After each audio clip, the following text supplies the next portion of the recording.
बड़बड़ाती जिठानी। सिम्मी की शादी एक जॉइंट फैमिली में होती है जहां उसके पति राकेश के चाचा चाची भी साथ रहते थे। उनकी बहू मेघा सिम्मी की जिठानी लगती थी।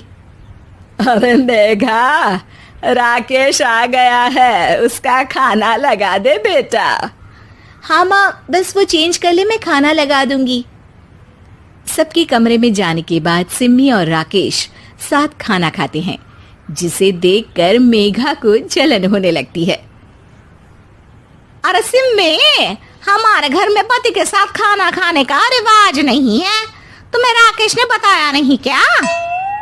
सिम्मी मुस्कुराकर वहां से चली जाती है कि मेघा सिम्मी की सास के पास जाती है। अरे चाची जी, राकेश भैया तो सीधे हैं, कछु नहीं बोलते, कछु नहीं समझते, लेकिन आप तो सयानी है ना। अब देखिए, साथ बैठकर खाती है भैया के, कुछ झूठा मीठा उसका भैया के पेट में चला जाए तो सिम्मी को तो पाप लगेगा ना, पाप। सिम्मी मेघा की बात सुन लेती है लेकिन कुछ नहीं बोलती।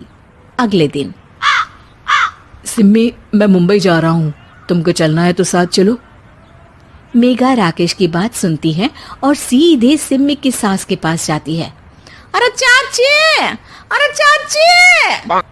अरे मेघा, क्या हो गया? बहुत परेशान लग रही है, सब ठीक तो है ना? अरे नहीं ना चाची, कैसा ठीक है? राकेश भैया मुंबई जा रहे हैं, आप तो जानती हैं कितने सीधे हैं, इतनी दूर जा रहे हैं, कहीं कुछ हो न जाए। अरे नहीं नहीं, मैं नहीं जाने दूंगी उसे। अरे सिम्मी, पता चला है कि राकेश मुंबई जा रहा है। ना बेटा ना, वो नहीं जा सकता। अरे माँ, उन्हें ऑफिस के काम से जाना था, लेकिन आपको तो पता है ना, उन्हीं दिनों मेरे मायके में शादी है, तो वो अपनी जगह किसी और को भेज रहे हैं। अच्छा अच्छा, तो फिर ठीक है। सिम्मी समझ जाती है कि मेघा ने सास के कान भरे हैं। वो सास से कहती है, माँ जी, लेकिन हम दोनों कुछ दिनों के लिए मसूरी जा रहे हैं। आप तो जानती हैं कि शादी के बाद हम कहीं नहीं गए। अच्छा अच्छा, ठीक है, जाओ घुमाओ। सास वहां से चली जाती है। सिम्मी अपने कमरे में कपड़े पैक कर रही होती है कि तभी मेघा आ जाती है। अरे गर्मी में सर्दी के कपड़े काहे पैक कर रही हो? सिम्मी को मेघा पर नाराजगी तो होती है, लेकिन फिर भी वो कुछ नहीं बोलती।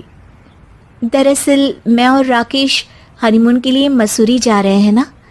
का हनीमून? हाँ हाँ, हनीमून। क्यों? हनीमून के लिए तो पति पत्नी ही जाते हैं ना, तो मैं और राकेश जा रहे हैं। मेघा भागकर सिम्मी की सास के पास जाती है। अरे चाची, सच में तुम लोगों जितना सीधा परिवार तो मैंने देखा ही नहीं है। अरे अकेले भेजोगे दोनों को? मैं और सुरेश तो कभी अकेले नहीं गए। हाँ भाई, हम तो परिवार में ही अच्छे, बड़ों के बीच, ऊपर से खर्चे है भगवान। अरे चाची, पहाड़ी इलाका है, कुछ हो गया तो? सास सीधे सिम्मी को बुलाती है, लेकिन सिम्मी तो वहीं सास के कमरे के बाहर ही खड़ी थी।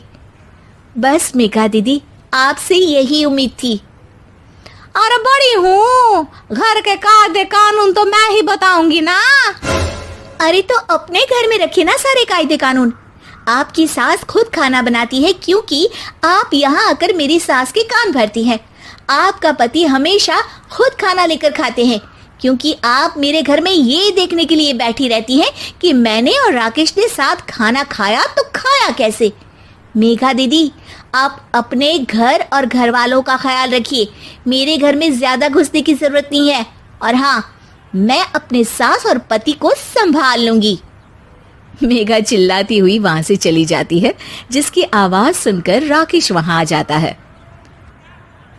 सिम्मी, मैंने तो तुम्हें पहले ही अपने घर का माहौल बता दिया था। हाँ राकेश, तुम्हारे घर का माहौल बहुत अच्छा है, लेकिन बाहर से कुछ लोग आकर इसे खराब करना चाहते हैं, जो मैं नहीं होने दूंगी। सास सिम्मी की बात सुनकर कमरे में चली जाती है। सिमी और राकेश घूमने जाते हैं और जब वापस आते हैं तो दरवाजे में मेघा और उसके पति खड़े होते हैं, वो भी सामान लेकर। अब छोटे मर्यादा तोड़कर घूम रहे हैं तो हम काहे नहीं।